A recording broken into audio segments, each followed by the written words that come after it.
would like to begin by acknowledging the traditional custodians of the land on which I live and work, the Gundungurra land and people. I pay my respects to their elders, past, present, and emerging, and extend that respect to all Aboriginal and Torres Strait Islander people. I also want to acknowledge the traditional custodians of the lands on which you, our listeners, are joining us from today. I recognise the deep connection that First Nations people have to this land, their enduring culture, and their commitment to the preservation and care for their country. This land was never ceded, and it always was and always will be Aboriginal land. Welcome to Beyond the Surface. This is a space for conversations that sit at the edges of faith, identity, power, and recovery, especially for those of us who have been shaped, stretched, or harmed by fundamental religion or high control systems. Some episodes are personal, some are reflective, some are educational or curious, or quietly disruptive. All of them are grounded in lived experience and a deep respect for the complexity of leaving, questioning, and rebuilding meaning. We will be talking about religious trauma, various forms of abuse, cult dynamics, queerness, and recovery, not in neat answers, but in honest conversations. In listening to these conversations, some parts might be heavy or activating for you. Please take care of yourself while listening and feel free to pause or step away if you need to. I'm Sam, and I'm really glad that you're here with us.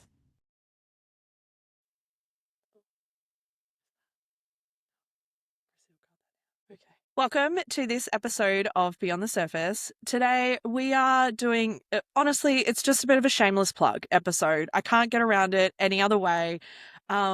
I'm joined by Elise, who I don't need to introduce Elise anymore. You're kind of just part of the furniture of the podcast. You were here like 6 weeks ago, but say hello to everyone nevertheless. Yeah, hi. It's nice to be part of the furniture. Today's episode is going to be focused all on our upcoming RTC event. As you are hearing this, registration is open. And so if you want to grab our all access pass for our early bird rate, make sure you jump over and do that. It is available until the 31st of May. And so as you heard, shameless plug episode, but we are hoping that you will also get a bunch of information about the event, hear it directly from us. And we are also going to drop something really exciting. Well, we think it's exciting anyway, but we are going to drop that towards the end of this episode. So make sure you stick around for that. So Elise, we are back for round 2, our second annual event. Just to sort of like, we talked about this last year, but like, what did it actually feel like for you to put that event out and now to be doing a second year? Yeah, I think the first year we kind of had an idea of what we were building, but maybe we didn't quite know how it was going to land with people until it actually like went out into the world and we had people starting to respond to that. So I think it just makes a lot of sense now that we're doing it again. And it wasn't necessarily the number of people that connected with it. For us, it was the messages that we were receiving. People saying things like they'd never heard something explained that way.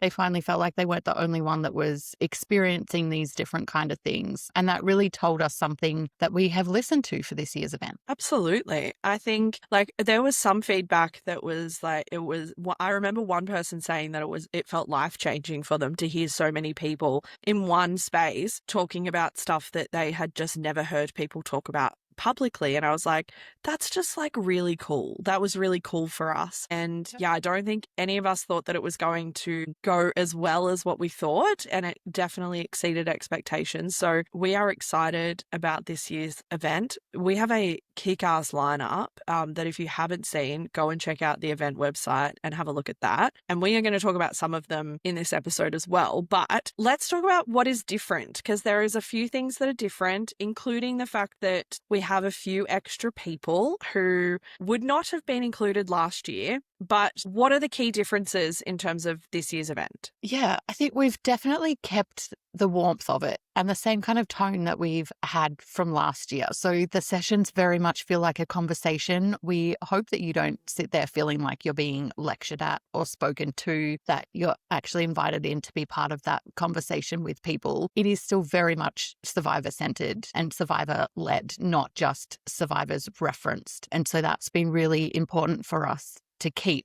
something that you've kind of alluded to a little bit that has changed is that we have gone a little bit international. And we know that religious trauma and cultic abuse is not just an Australian problem. It's not just a New Zealand problem. It's a global one. And there are so many incredible experts in these fields that exist on the global stage. And so while a vast majority of our sessions and our speakers and the voices that we have speaking are from Australia and New Zealand, we felt like it was really important to actually make this a little bit broader than it was last year. So if you want to tell people who those speakers are, Sam, you can have the privilege. Yeah, we've gone rogue, essentially. We've gone rogue and, well, only a little bit, but we think that you will love it. So we have 3 incredible US-based speakers. We have Dr. Hilary McBride, who everyone knows and loves. I think everyone knows her from her podcast and book of the same name, Holy Hurt. And she is an incredible voice in terms of spiritual trauma and embodiment, and just the wisdom of your body is another one of her books. And so we were absolutely thrilled to have her as part of our event. Our second that we have, which was really exciting for me, it was just a really fucking cool conversation, is Tia Lemmings, who is a author, advocate, and content creator on Christian fundamentalism and Christian patriarchy. If you haven't read any of her books, she has A Well-Trained Wife and I Belong to Me, which is her recent book on religious trauma recovery. They are both incredible books. And our third is Ashley Buckner, who, if you've listened to this podcast for a little while, you would have heard her a couple of times. She is our resident ex-Mormon therapist in Utah, and she was also a part of the conversation around Secret Lives of Mormon Wives, which was good. And so I have a really fun conversation with her. So they are our 3 US guests. And I don't know about you, Elise, but it was an absolute thrill to have them a part of our lineup. Yeah, absolutely. To have people who have been working in this space for such a long time, and who have the voice and the expertise and the experience, not just professionally, but also personally, has always been really important to us. Yeah, absolutely. Now I'm going to give you the privilege of, we have another big name, but he's not US, he's a Kiwi. So we can't group him in our US speakers, but he does live in the US. So there's a messy extension there, but do you want to tell everybody about that one? Yes. So I had the privilege of having a really fun conversation with David Farrier, who, I have followed his work and his journalism for a very long time, which would make sense if you've heard my story with mega churches. He's covered quite a few of those. And he does now live in the US. He also covers a lot of conspiracy theories. And so we had a really, really interesting conversation around the crossover between conspiracy theories and Christian fundamentalism and mainstream religion and Christianity. So it was a real privilege to be able to sit and talk with him. And he's just such a lovely guy. And I think you'll really enjoy that conversation. Yeah, I think it's just really cool. Like, these are cool people for us. Like it's, we are not immune to just being like, we love their work as much as you all probably love their work as well. And so it was just fun for us to have these conversations with incredible people in these fields. Another thing that we are bringing that's new this year is a private Facebook group for event attendees, which I just think is really fun. So much of what people miss is the connection and the spaces they've come from. We want people to be able to ask questions. We want to increase that interaction and potentially just like connecting with other people. And I think that's what we want to try and replicate, what we would have had in an in-person conference or event, essentially, of those, I think you called it those hallway conversations, Elise. Yeah, because there's so much that these sessions can bring up for people or just remind people of that they can connect with. And we wanted to create a space where they can then go and connect with other people to go, I just listened to this part of this session and this is what it reminded me of in my experience. And there was a little bit of that. We had some space in our platform to be able to put comments in.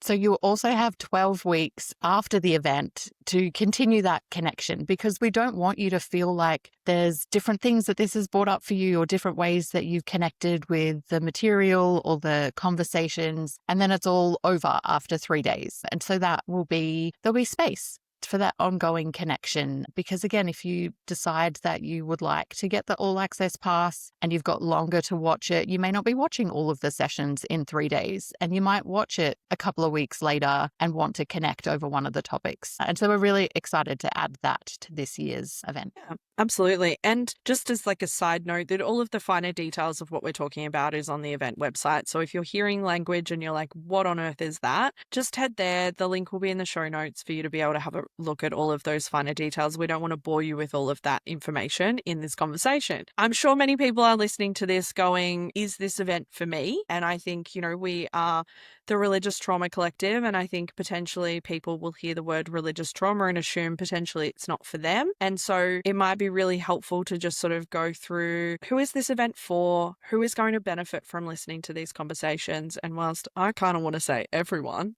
to that answer, you might have a far more articulate answer than I do.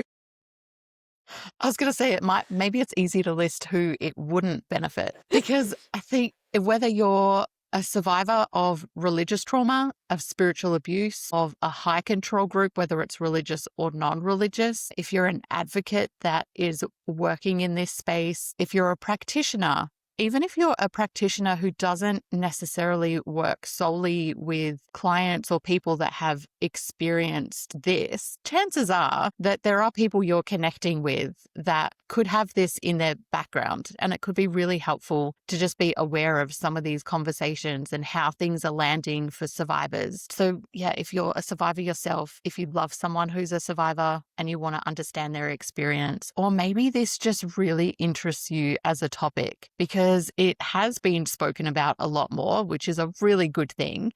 And so there is just some genuine interest in wanting to understand these stories and experiences. And if I've left anyone off, then Sam, you can add the others. But I think I'm pretty much saying everyone. Yeah, I'm the one who said everyone, so I'm not going to add anyone else specific. I'm going to, like, it's interesting, it's informative, they're engaging conversations. The people are really fucking cool that we're speaking to. And so I just think anyone who finds anything interesting, come along, basically. So literally anybody is what I'm going with. Yes. So, I mean, we're not going to take you through every session or anything like that. We do have like a little vague structure, I guess, to the 3 days in terms of we move from like foundations and frameworks and things like that into systems, identity, into like advocacy and relationships and rebuilding. And so rather than going into like any of the sessions in detail or listing you anything in particular, what was your favorite to record, or what was the one that surprised you the most, Elise? I think my favorite to record was the conversation around indoctrination and conditioning. It was interesting to record because we had 3 different people coming from 3 different directions, 3 different groups, actually some of them from multiple different ways of what indoctrination and conditioning had looked like for them. And yet all 3 of us were able to connect to the same patterns, the same tactics. So it was just really, really interesting to go, there is something foundational in all of our stories, in how all of us have experienced indoctrination, yet we were in different parts of the world. We were in different kinds of high control groups, but there was still something that connected the experience for all of us. So I really enjoyed that conversation. Yeah. I think for me, obviously, like I've kind of already alluded to it, that my favorite conversation that I had was with Tia. It was a real kick for me. But in terms of beyond that, I have never said sex so much as what I did in my conversation on sex, pleasure, and purity culture. And I never thought that we would have a session where I would need to like screen the reels around the words like kink and fetish and BDSM and all of that sort of thing. So that was good fun for me. I think that will be a really great and a really practical conversation for people who have lived through purity culture. And yeah, I think it's just, you know, we talk about things very like, we just like name the shit that people don't want to name and talk about. And so I really loved that conversation. That was good fun. And yeah, I think I've made my way through them, and I think they're all just incredible conversations. I really think there is something in there for everyone. Yeah. And I think like one of the groups that I would like to specifically say that this is also for is people who are still part of faith groups or faith organizations. Another, and I know I'm not allowed to pick more than one favorite, Oh, you can but pick whatever. another one was the conversation with pastors who were, ex-pastors who are navigating religious trauma to go, what does this look like at all levels of the system and the organization? And also how does it impact people who are continuing with spirituality or with faith? And so we always say that we are not anti-faith, we're not anti-church, we are anti-harm and abuse. And so this is also a space for people who are still in churches, who would still identify as being spiritual or having a faith, and how that can be done without harm and with lots of safety. Yeah, absolutely. And I think, while we're just like continually naming sessions, I think the session that communicates that also the most is like there is a beautiful session with Steph Fenton around gender expansive faith and how trans people and gender expansive people illuminate the divine rather than them being like a problem to solve within faith communities. And so I think,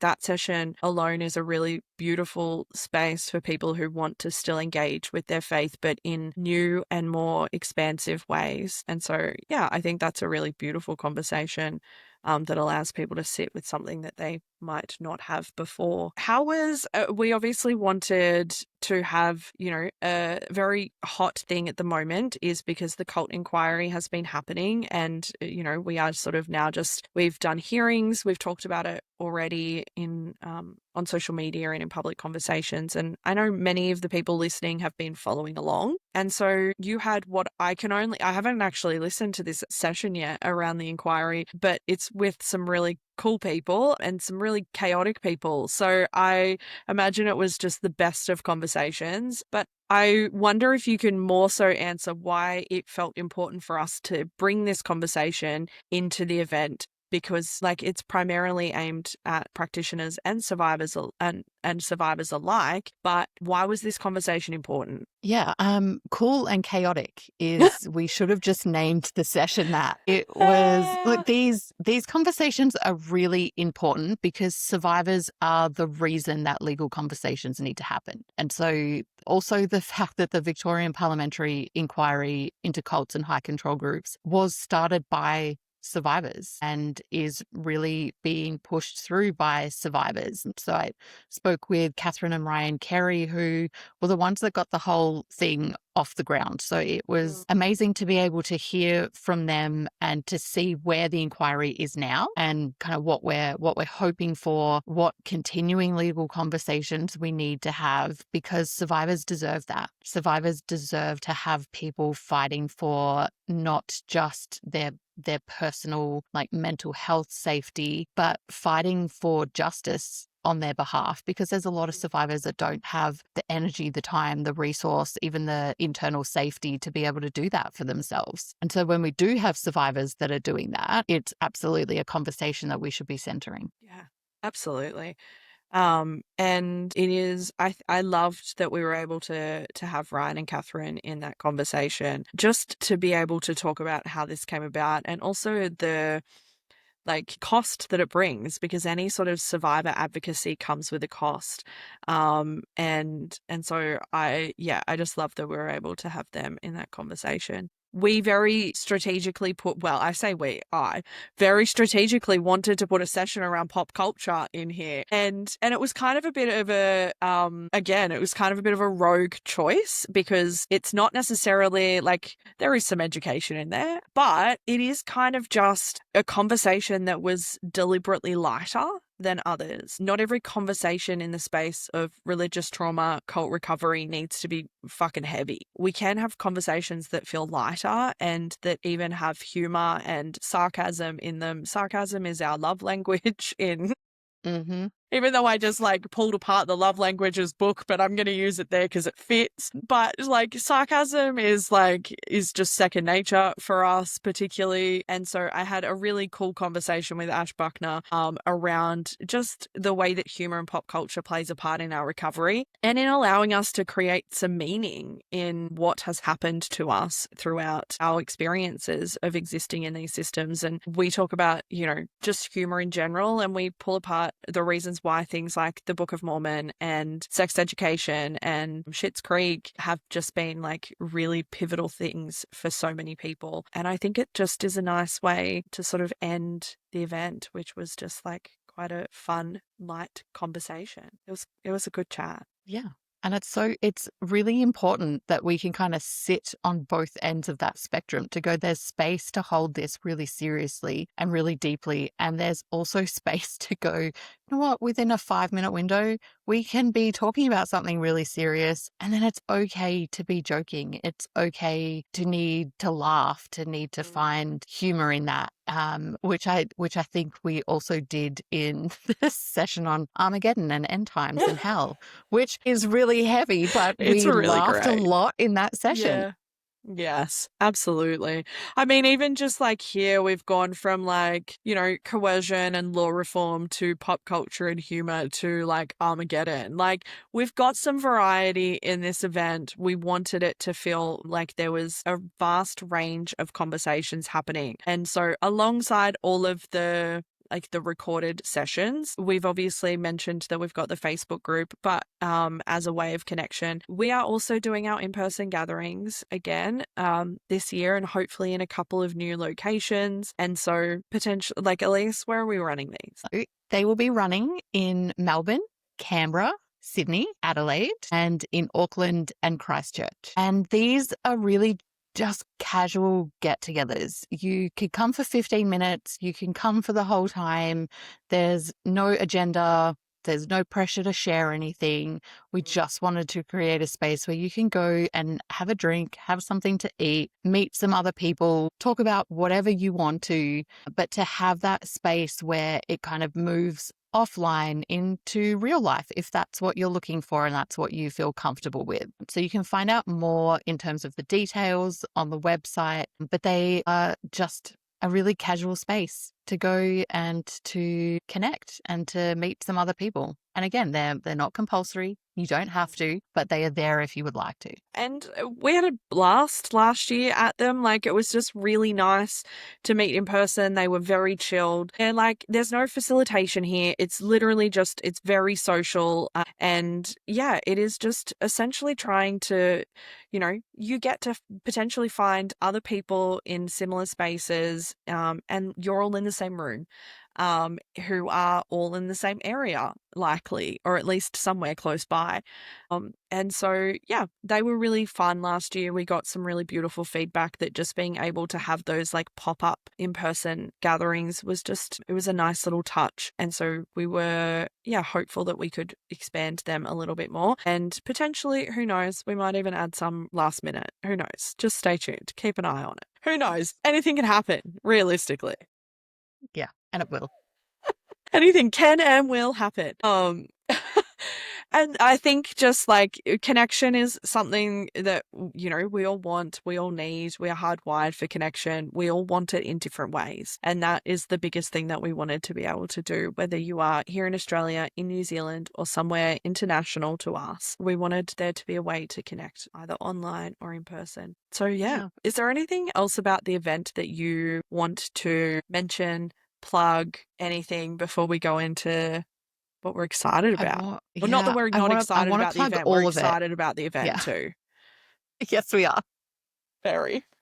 Yeah, I want to plug everything about the event, but we won't do that here. So yes, there's a lot more I would share, but you'll just have to wait and see.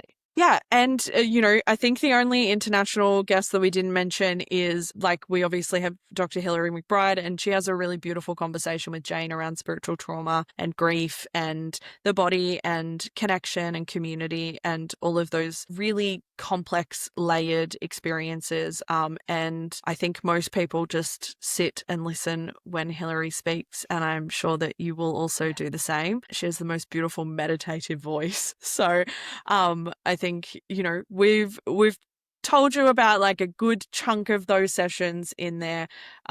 So, we have how many we got? 18. We have 18 sessions. And so we certainly haven't told you about all 18. So make sure that you go and have a look about what those sessions are. Check out all of the details and things like that. And let's get into the other part of this conversation, which if you have already registered for the event, you might have just been listening to this now up until to get to what we've been waiting to talk about. So we are rebranding the Religious Trauma Collective, which, don't worry, before anybody freaks the fuck out, we're not going anywhere. We are sticking around. We are just going to expand it. We're just expanding. We're not changing. So before we actually tell you what we are rebranding into, I might actually just let you, Elise, explain why we are doing this. Yes. So the work that we do has always been broader than the name suggests. So we see clients and we work with practitioners who connect with survivors who come out of all different kinds of high control groups, religious and non-religious. There's wellness groups, MLMs, political extremist movements, therapeutic cults. And so the harm that we see is the same and the recovery needs are generally similar. But the name Religious Trauma Collective has sometimes meant that people didn't think that we were necessarily there for them, that what they had experienced wouldn't fit into the work or the resources that we were offering. Yeah. So we thought, let's change that. And so we are. And so we are going to change from the Religious Trauma Collective to Religious Trauma and Cults. And so you will still know and love us by RTC. We wanted to keep that. It's nice and catchy and easy, and we don't want to change that. We wanted to expand out to be able to bring in some of those non-religious cultic systems and high control groups so that everybody belongs in this space, not just those who have come from high control religious spaces. Our tagline is also nice and catchy and trying to sort of make sure that everybody knows that you belong here if you have come from a high control system. So we are Religious Trauma and Cults. No group is exempt. No survivor is excluded. And so I'm excited. Are you excited, Elise? Yes, I am. I feel like it's been a long time coming. Yeah. And we are keeping everything that the community knows about us, but we're expanding, and now the name actually fits the work that we're doing. Yeah, absolutely. We are doing fun things like redesigning the website and redesigning logos and all of that fun behind the scenes stuff. And so all of those things will slowly come out of the woodwork over the next 4 to 5 weeks with hopefully our website, fingers crossed, guys. I'm doing all of the behind the scenes with the website. So fingers crossed, if tech likes me, our new website will be launched the day after or a couple of days after the event. So nice and close. You won't have to wait around too long. And so, yeah, I'm really excited. I think it, like Elise said, it has felt like it has been building for some time. And I'm just excited that we are able to expand that out to be able to offer some. I'm just excited to be able to expand that out into other spaces so that we don't get the questions of, can I seek support through this place? Can I seek support through you? Do you understand what I mean when I say like a business cult or a commercial cult or something like that? And so we want to be able to answer those questions before someone needs to ask them. And so that's really exciting for us. I know the word cult is polarizing, and we did consider that. There is like a lot of it's a loaded word for sure, and we'll have a lot of opinions around it. And so I don't think I personally had any hesitation around the word cults. What about you, Elise? Yeah, I didn't have much hesitation because it is generally the language that survivors of high control groups, religious or not, are landing with. Some are not, and that's fine. That's not the word that they connect to. But there are a lot of survivors that do connect with that word and do use that for their to be able to describe their own experience. And it's also a word that is gaining traction in a lot of different contexts if we just look at journalism and media. And so there we also wanted to be able to kind of, I don't know if like unsensationalize that. I don't know if that's a word, That's all but right. we We'll wanted make it to a be word. able to, yeah, we wanted to be able to, where that word may be getting misused in spaces, to be able to bring context to what that actually is and what that means to survivors. And so I think it's actually really important for us to be using that word. And we also understand that not everyone will feel comfortable with that, and that's okay. I think also like we have always been this whole time very big on language matters, and we have language of high control and coercive control and high demand throughout our website, or we will throughout the new website. And so we want to be able to meet people with the language that they're using, and also that the word cult is okay to use. Like if that feels like it's the descriptive, correct, accurate word for you, we want you to know that that's also okay. And to be completely like frank for just a moment, it's also just like a lot easier to put in the name. Just like real talk for a moment. It didn't have quite Yeah. the same ring to it to use other words. And so, it's symbolic, there's meaning there. We wanted to just be able to demystify that actually we can talk about this and broaden it and expand it out.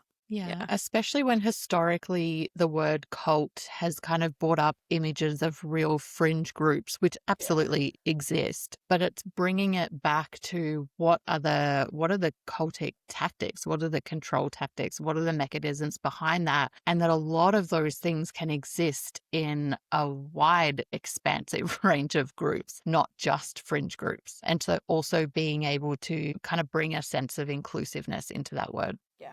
Absolutely. So I know, like, if I was listening to this and I would be like, so when is this all happening? And we sort of have alluded to that a little bit in terms of we will be launching the new website shortly after the event, but we are hoping that we might be able to give you a new like little sneaky peek of the new logo next month in June, which will be exciting. And yeah, I think just to sort of like reinforce that this feels expansive for us. We're not going anywhere. We're not like who we are and what we do and what we stand for and our values. They're not changing. We're just expanding the scope of who we're doing that for. It is an evolution, not a departure. We're not going anywhere here. Yeah. And we're even keeping our acronym so you don't even need to remember a new name. If you don't want to, you can just keep calling us RTC. Exactly. Yeah. And that we think of you guys, like we're just trying to make things easier. I wouldn't want it, to be fair. I don't want to remember a new acronym. It's easy for us too. I know. Yeah. And it makes sense. It fits with the work that we're doing. So it just happened to fit really well. Yeah. Absolutely. And it means that in terms of like, I think we've sort of already talked about what that means for survivors, but in terms of practitioners and our registry, it means we have a broader scope for people. And so potentially just chat about, I guess, what this signals to practitioners in terms of the registry and the resources that we are moving towards. This isn't just an expansion for the scope of RTC, it's also an expansion for the scope of the practitioners who join our registry. That it's now not just practitioners who only work with religious trauma, but it's practitioners who work with religious trauma, cultic abuse, who are religious trauma informed, but might work in different ways. And so it is, like we said, nothing is changing. It is still what it was. Plus, it's now going to be offering more resources for survivors to connect with exactly the right practitioner for them, for their experience, but also in the expansion of what we are going to be offering to practitioners who work or would like to be working more in the space of cult recovery. And so it gives us room to also be developing those different supports and trainings and resources for practitioners working with trauma that may be religious, it may be cultic, it might be a mix of both. Yeah. And we're excited about some of those resources. We are behind the scenes scrambling like little ducks underneath the water, getting shit ready and doing a bunch of things that we're really excited about. And so if you are a practitioner listening to this and you are interested in that, make sure that you stay tuned, keep your eyes peeled. If you're not on our mailing list, get there because you will be the first to know know when we have resources come out. As part of the event for the All Access Pass, we are doing a live 3-hour webinar for practitioners around cult recovery and orientation, which is going to be really fun. And I say fun, it's about a heavy topic, but Elise and I are doing it, so it's going to be fun. It'll be fun. And so, yeah, if you are a practitioner listening, keep your eyes peeled for some of those things that will slowly start coming out over the coming months, which we're really excited for.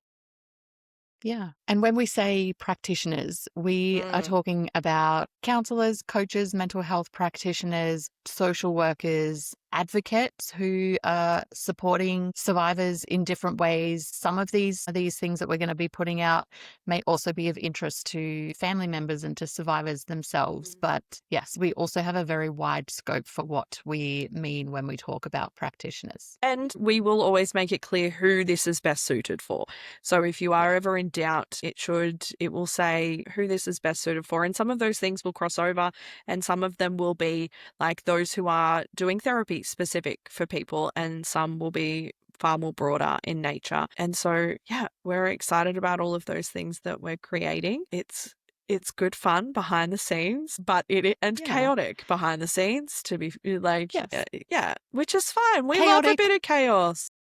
Yeah, but also it means that there's going to be some resource for everyone. There will be something that will connect with, hopefully with everyone's different experience or what their scope of practice is. Yeah, absolutely. We are also making space on our practitioner registry for those who are religious trauma informed rather than those who are wanting to directly work with religious trauma or cultic trauma. And so if you are a practitioner who maybe works with grief, you're a bereavement counsellor, or you might be an eating disorder psychologist or something like that, but you might have lived experience of religious or cultic trauma, or you are informed in that space, but you don't necessarily want to work with religious or cultic trauma specifically, you are still working with eating disorders, we have space now for you as well. We want to be able to have space for those to just be able to find the support they need. They might be looking for a practitioner specific to a particular presentation, like I mentioned, eating disorders or OCD or something really hyper specific. And we want to be able to direct them to people who can work with them in whatever they are needing, but also they also might want someone who understands religious trauma or purity culture or cult dynamics and what it is like to exist in a cult space and system. And so we have space for you now as well. So we are broadening the scope of who is on our registry as well in terms of practitioners. And so that's exciting as well. We're hoping that essentially we just want people to be able to find the practitioners that they need for the things that they are needing them for. And that's exciting for us, especially as people who have had those sit with us go, actually sitting with a practitioner was worse, like it made things worse. And we want to try and minimize the gap of that happening. Yeah, absolutely. So quick, little mini episode for everybody today. So let's just finish with some finer details. Elise, where can everyone go to find all of the event details? Yes. So go to our website. You can have a look at everything on the website. Sign up for the newsletter so that we can keep you up to date. We'll be sending out regular updates for the event, but also with the rebrand to keep everyone up to date on that. Or come and follow along on Instagram or on our social media. That's where we are always posting more regularly. So those two, check out the website and our socials. Absolutely. And even though I just made you say all of those things, they'll also be in our show notes. So you could also just click there. Great. Either one of those options. Perfect. Well, thank you again for joining me, Elise. And I hope everybody will see us at the event. I look forward to connecting with everybody. Yeah, we'll see you there. Thanks for listening to Beyond the Surface. If this episode resonated, challenged you, or named something you've struggled to put words to, I'm really glad you found your way here. You'll find ways to connect, learn more, and explore further in the show notes. As always, you are good, you have always been good, and your story matters always.